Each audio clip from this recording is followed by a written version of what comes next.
बिस्मिल्लाहिर्रहमानिर्रहीम। शुरू करता हूँ अल्लाह के पाक नाम से जो बहुत बड़ा मेहरबान नायत रहने वाला। दोस्तों, बहनों, भाइयों, बुजुर्गों, तारीख इस्लाम की सिलसिलावार मालूमाती वीडियो नंबर 80 में हम चंडरान की 4 डलान की जंग को बयान करेंगे। तो दोस्तों, करा कानून लो और अब कानून लो की हुकूमतें ज्यादा देर तक बरकरार नहीं रह सकी। इनके मिट जाने का एक सबब भी था, इनके हुक्मरानों ने देर तक चलने वाले किसी सियासी और तंजीमी निजाम को कायम ही नहीं किया था जो इनकी सुल्तनतों को सहारा दे सकते। जहां कानून लो का नाकाम रहे वहीं सफवी कामयाब रहे, इसलिए कि सफियों ने देर तक कायम रहने वाले सियासी और तंजीमी जवाब पर अपनी सुल्तनत की तामीर की।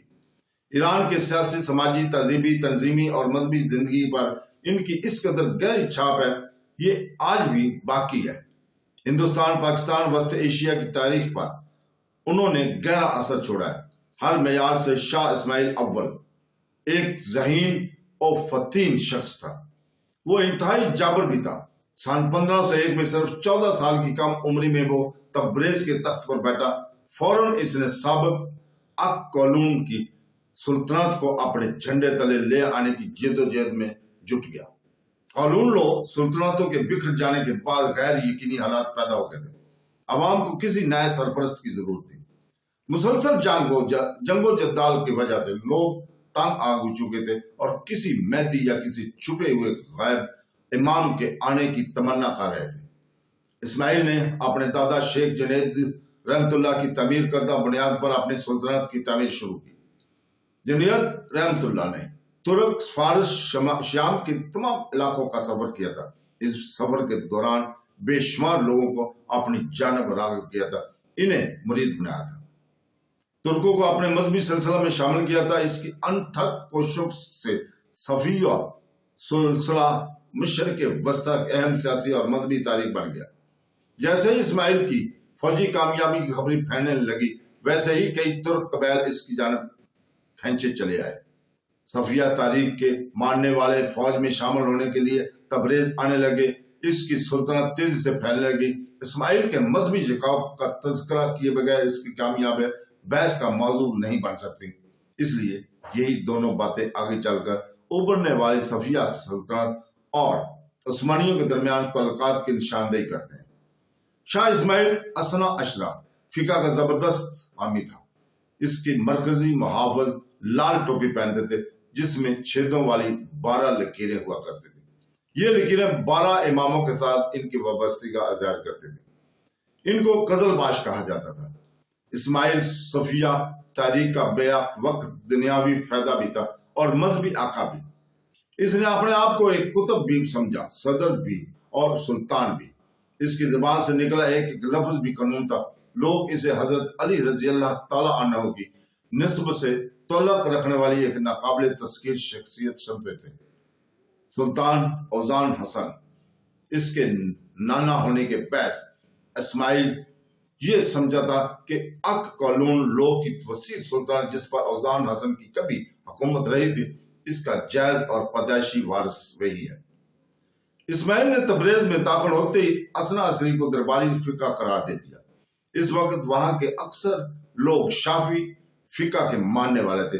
अपने मजहबी नजरियात को अवाम पर लागू करने के सिलसिले में इस्माइल बड़ा ही जालिम था। शाफी सिलसिले के बेशुमार उलमा को या तो सजाएं दी गई या इन्हें मुल्क बदर कर दिया गया या जरूरत पड़ने पर और भी तरीकों से भयानक सजाएं दी गई। जब शाह इस्माइल ने आगे आने वाले सालों में बगदाद और हेरात और खरासान पर कब्जा किया तो वहां पर इन शिया नजरियात को लागू करने के लिए बहाने तरीके अपनाए गए। ये कहना मुश्किल है कि इसने ऐसा क्यों किया। आया बादशाह की हंसी से नौजवानी का जोश जज्बा था जो इसे उकसाता रहा, या शिया असूलों ने इसमें जो बर्बरियत पैदा की थी। इस्माइल ने जिन नजरियात को अपनाया था इनमें से कुछ इंतहा परस्त थे और असरा अशरी अकायद के खिलाफ भी जाने जाते थे। मिसाल के तौर पर इस्माइल अव्वल ने अपने आप को जमीन पर अल्लाह का साया करार दे रखा जो कि किसी भी जंग में नाकाबिल शिकस्त है। यहाँ तक कि इसने हजरत अली रज़ी अल्लाह ताला अन्हु के नाम को हजूर पाक सल्लल्लाहु अलैहि वसल्लम के नाम के मुबारक पर तरजीह देनी शुरू कर दी। लेकिन असनी अशरा मुसलमान इस पर अमल नहीं करते थे। तुर्कों ने सफियों की तारीख की इब्तदा में इंतहाई अहम किरदार अदा किया। इस्माइल की फौज ने अक्सर फौजी तुर्क थे। तुर्कमान, गज्जार, अफशार, शामरोबो और अस्ताचलो जैसे मशहूर तुर्क कबैल इस्माइल की फौजों में शामिल थे। जब इस्माइल ने अक्कलून लो से तब्रेज को छीन लिया तो इसने एक तुर्क शमसुद्दीन कोकोलो को अपना वजीर मुकर्रर किया। कोकुंजो अक कलून लो हुक्मरानों के पास भी इस हैसियत से काम कर चुका था। अक्कलून लो ने जिस तंजीमी निजाम को अपनाया हुआ था इसको लागू किया गया और सूफियों के जेर तहत इस निजाम को इस्तेकाम दिया गया। इस तरह सरकार के निजाम में एक तरह से मुस्तसलसल बरकरार रहा। ईरानियों को सुल्तनत के निजाम में बालादस्ती देने के लिए इन्हें बड़े बड़े ओहदे दिए गए। ये इस्माइल का इंतहाई कमाल था कि इसने तुर्क और ईरानी नासर के मेल मिलाप से एक बेमिसाल सफवी तहजीब और तमद्दन को जन्म दिया। तब्रेज पर कब्जा करते ही इस्माइल ने अपने इलाकों पर अपनी गिरफ्त में इन इलाकों पर मजबूत करनी शुरू कर दी जिन पर कभी औजान हसन की हुकूमत थी।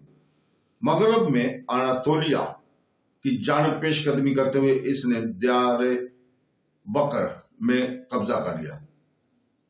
इसके बाद इसने इराक पर अपनी तवज्जो मुतबल करे और 1508 में बगदाद पर कब्जा कर लिया। इस दौरान अज़बकिस्तान में मोहम्मद शेबानी खान की सूरत में एक दुश्मन ने अरूज हासिल कर लिया। शैयानी हेरात पर कब्जा कर लिया। अपनी फतह मंदियों को खरासान तक फैलाया जिसे सफी अपना इलाका समझते। उभरती हुई सफिया और अज़बकिस्तानी सुल्तनत के दरमियान टकराव नागज़ेर बन चुका था। 1510 में मोरो के मकाम पर दोनों अफवाज का आमना सामना हुआ। मैदान जंग में शेबानी खान कत्ल हो गया। अज़बकिस्तान जंग हार गए लेकिन अभी मुकम्मल शिकस्त नहीं हुई थी। अब्दुल्ला के सरगर्दी में उन्होंने अपनी ताकत को मजमा किया और अपनी जद्दोजहद जारी रखी। फतह याब शाह इस्माइल शाह ने हेरात को अपनी सुल्तनत में शामिल किया और इस सूबे के लिए अपना गवर्नर मुकर्रर कर दिया। सफियों ने और अज़बकों ने के दरमियान होने से इस कशमकश के दौरान हम पहली मरतबा इस मुहिम पसंद हौसलामंद नौजवान ज़हीरुद्दीन बाबर के बारे में सुनते हैं जिसने हिंदुस्तान में मुगल शाही सिलसिले की बुनियाद रखी। शेबानी की मौत अज़बकों की जोश को सर्द नहीं कर सकी। इसका जानशीन अब्दुल्ला पूरे फैज और गजब में वापस पलटाया और खरासान पर 1512 में दोबारा कब्जा कर लिया। बाबर इस वक्त एक 32 साल नौजवान शहजादा था। इसने फरागाना की हुकूमत पर अपना दावा कर रखा था इसलिए कि इस इलाके को शेबानी खान ने बाबर की वालिद से छीन लिया था। 1512 में मकाम खजदवान पर सफियों और अज़बकों के दरमियान जंग हुई। ये जंग खरासान पर अपना कब्जा बरकरार रखने के लिए हुई थी। बाबर ने अबैदुल्ला के खिलाफ सफियों का साथ दिया लेकिन इस जंग में अबैदुल्ला को फतह हासिल हुई।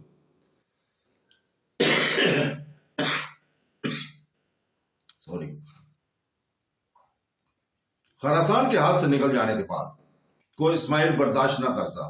दूसरे साल जब अज़बक वाले खाना जंगियों में उलझ गए तो सफियों ने इस खरासान पर बगैर किसी लड़ाई के ही कब्जा जमा लिया था। इसके बाद खरासान सूफियों की हुकूमत का ही एक हिस्सा बना रहा। इस तरह 1500 से लेकर 1512 तक 12 सालों के दौरान इस्माइल ने खरासान से लेकर दरिया फरात तक और बैरा फारस से लेकर बैरा कैप्सन तक वसी इलाका अपने तसर्रुफ में जमा लिया।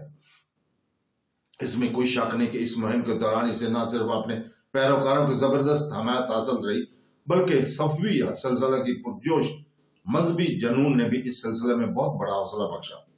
जाती तौर पर इसकी शख्सियत बड़ी ही पुर असर थी और वो एक हौसलामंद हुक्मरान था।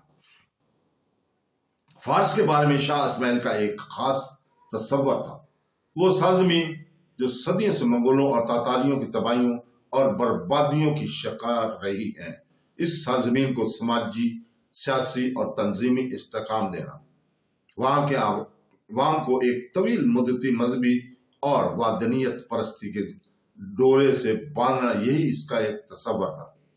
موجودہ دور کے ایران کی سرحدیں کچھ حد تک اس دور کی سرحدوں سے ملتی جلتی ہیں، جن پر شاہ اسماعیل کی حکمرانی تھی، سوائے اس کے کہ اس نے اب عراق شامل نہیں ہے۔ مشرقی اناطولیہ پر عثمانی ترکوں نے قبضہ کر لیا۔ آذربائیجان، آرمینیا اور جارجیا کے کچھ حصے روس کی تسلط میں چلے گئے۔ جنوبی افغانستان ہمیشہ صفویوں اور مغلوں کے درمیان تنازع کا باعث بنا رہا، لیکن 19ویں صدی عیسوی کے دوران یہ آزاد افغانستان کا ایک حصہ بن گیا۔ اناطولیہ سے تبریز کی جانب ہجرت کرنے والے صفویہ سلسلہ کے حامیوں کی بڑی تعداد نے استنبول میں خطرہ کی گھنٹی بجا دی۔ عثمانیہ کے حکمران ابتدا صوفیوں کے بڑے ہی عقیدت مند تھے، لیکن جب 1492 میں سلطان بایزید دوم پر ایک درویش نے قاتلانہ حملہ کیا تو وہ ان کے بارے میں شک و شبہ میں مبتلا ہو گئے۔ 1501 میں اسماعیل نے تبریز پر قبضہ کر لیا، اسے اپنا صدر مقام قرار دے دیا۔ اس کے بعد ہی صفویہ سلسلے کی ترک کا پیروکار تیزی کے ساتھ فارس کی جانب ہجرت کرنے لگے۔ یہ تاریخ بڑی ہی زبردست تھی، اس کی وجہ سے سرحدی ضلعوں میں آبادیاں ہی نہ رہیں۔ 1502 میں عثمانیوں نے ان پر قانونی پابندیاں عائد کر دی۔ کسی فرد پر اگر یہ شک ہوتا کہ یہ صفویوں کا ہمدرد یا قزل باشی ہے تو اسے گرفتار کر لیا جاتا اور شمالی قبرص کے بس علاقے کے جانب ملک بدر کر دیا جاتا۔ 1507 میں اسماعیل ذوالقدیر کے آسمانی صوبے میں گھس پڑا، جس کی وجہ سے حالات اور بگڑ گئے، لیکن صفویوں اور عثمانیوں کے درمیان اصل کشمکش 1511 میں شروع ہوئی، جب یہ افواہ پھیل گئی کہ سلطان بایزید دوم سخت بیمار ہے اور قریب المرگ ہے۔ مغربی اناطولیہ کا وہ قزل باشی جو اپنے آپ کو مظلوم سمجھے تھے، انہوں نے بدلہ چکانے کے لیے اس موقع کو غنیمت جانا اور بغاوت کر بیٹھے۔ شاہ قلی نامی شخص نے اپنے مہدی ہونے کا دعویٰ کیا۔ اس کی قیادت میں یہ لوگ لوٹ مار اور قتل و غارت میں مشغول ہو گئے۔ اسلامی تاریخ میں ایک بات اہم خصوصیت کے ساتھ دیکھتے ہیں، وہ ہے سماجی ناانصافیاں اور غیر اطمینان بخش حالات کے خلاف نظم اور غصہ کے اظہار کے لیے مذہب کا سہارا لیا جانا۔ مغرب میں اٹھنے والا مرابطون انقلاب اس کی ایک بہترین مثال ہے۔ کلی شاہ کے بغاوت مذہبی بغاوت نہیں تھی، شیعہ سنی اختلافات سے اس کا درد کا بھی واسطہ نہیں تھا، دور دور تک کا واسطہ نہیں تھا۔ عثمانیہ حکومت اب ایک سیاسی ادارے کی حیثیت سے مستحکم ہو چکی تھی۔ کئی ترک قبائل کو اس سیاسی استحکام میں اپنا پایا حصہ نہ مل سکا۔ یہ بغاوت اسی سیاسی سماجی بے اطمینانی کا اظہار تھا۔ اس کے برعکس صفویہ تاریخ حوصلہ مان نوجوانوں اور غیر مطمئن قبائل کے لیے ایک للکار تھی۔ آگے بڑھتے مہمات میں حصہ لینے والی، اپنی قسمت آزما کے کرنے والے بغاوت اس قدر منظم اور باثر افرینی تھی کہ صوبائی گورنر ان کے سامنے ٹک نہ سکا اور فرار ہو گیا۔ عثمانیہ افواج کی ابتدائی مہم، جس کی سرگردی شہزادہ کرقد کر رہا تھا، اس مہم میں اسے شکست ہوگی۔ آخر کار بایزید دوم نے بغاوت کو کچلنے کے لیے اپنے وزیر اعظم خادم علی پاشا کو روانہ کیا۔ سن 1511 میں سواس کے مقام پر انتہائی خونی جنگیں ہوئیں، جس میں باغیوں کو شکست حاصل ہوئی۔ ویسے شاہ قلی اور خادم علی پاشا دونوں اس جنگ میں مارے گئے۔ اکثر قزلباشی عثمانیہ صفویہ سرحدوں سے بھاگنے گئے۔ شاہ اسماعیل نے کئی ایک کو گرفتار کیا، ان کے جرائم کے لیے سخت سزائیں دی، لیکن اکثر قزلباشی صفویہ افواج میں شامل ہو گئے، جہاں انہیں پناہ مل گئی۔ اناطولیہ اور آذربائیجان کے درمیان جو سرحدیں تھیں وہ غیر مستحکم تھیں، جس کی وجہ سے بہت جلد عثمانیہ اور صفویہ افواج کے درمیان پہلی جنگ کی ابتدا ہوئی۔ اس دوران مشرق میں بغاوت آثار نمایاں طور پر نظر آنے لگے۔ تو دوستو 1512 میں عثمانی سلطنت کے مشیروں نے سلطان بایزید قدوم کے تخت چھوڑنے پر مجبور کیا اور اس کے بیٹے سلیم کو تخت پر بٹھایا۔ نوجوان بادشاہ قزل باشیوں کے دیوانگی بھرے جوش سے اچھی طرح واقف تھا۔ آذربائیجان سے لگے صوبہ تربیزند کے گورنر کی حیثیت سے اس نے اس کا مشاہدہ کیا تھا۔ سلیم جانتا تھا کہ صوفیوں کے ساتھ جنگ کو ٹالا نہیں جا سکتا، اس لیے منظم جانسانوں کی فوج کے ساتھ آذربائیجان کی جانب کوچ کیا۔ 1514 میں چالڈران کے میدان جنگ میں سلطان سلیم اول اور شاہ اسماعیل کی ٹکر ہوئی۔ عثمانی افواج کو توپوں اور بندوقوں کے وجہ سے مکمل برتری حاصل تھی۔ یہ جنگ صفیہ کے انتہائی تباہ کن ثابت ہوئی۔ یہ شکست بہت عبرتناک اور مکمل تھی، اس قدر کے پیچھے ہٹنے کی جلدی میں شاہ اسماعیل کی محبوب ترین بیوی میدان جنگ میں ہی چھوڑ دی گئی اور وہ عثمانیوں کے ہاتھ لگی۔ تو دوستو، اس چالڈران کی جنگ اسلامی میں ایک سنگ میل کی حیثیت رکھتی ہے۔ عثمانیہ ترکوں اور صوفیوں کے سلطنتوں کے درمیان تعلقات کا ایک پیمانہ ہے۔ اس جنگ سے یہ طے ہوا کہ اناطولیہ پر استنبول کی حکمرانی رہی اور کچھ عرصہ کے لیے آذربائیجان کے ایک حصہ پر بھی انہی کا سکہ چلتا رہا۔ تبریز شہر عثمانیوں کے حملوں کے لیے کھلا ہوا تھا، اس لیے صفیوں نے اپنے صدر مقام کو تبریز سے ہٹا کر مشرق کی جانب اصفہان کے منتقل کرنا مناسب سمجھا۔ عثمانیہ افواج کی جانب سے ہونے والے حملوں سے بچنے کے لیے آگے چل کے ہونے والے حملوں میں صفیوں نے اپنی افواج کو پیچھے ہٹانا مناسب سمجھا۔ یہ ایک جنگی چال تھی۔ اس کا مقصد تھا عثمانیہ افواج اور دور دراز علاقوں اور سرحدوں ان جائز جغرافیہ پھول بھلیوں میں پھنس کر رہ جائے اور اس طرح وہ آگے بڑھتے نہ پائے۔ چالڈران کی جنگ نے شاہ اسماعیل کی حالت کو برباد کر دیا۔ اس کا پکا یقین کہ وہ ناقابل شکست ہے اب اس یقین کے دوران ختم ہو چکے تھے۔ اب وہ کسی بھی جنگ میں حصہ نہیں لے رہا تھا۔ اس نے جنگ کے اختیارات اپنے فوجی جرنیلوں کو سونپ دیے۔ شاہ اسماعیل صوفی سلسلہ کا قائد تھا۔ اس نے ترکی کے مدارج طے کرتے ہوئے اسلامی تاریخ کے ایک اہم خاندان کی بنیاد رکھی۔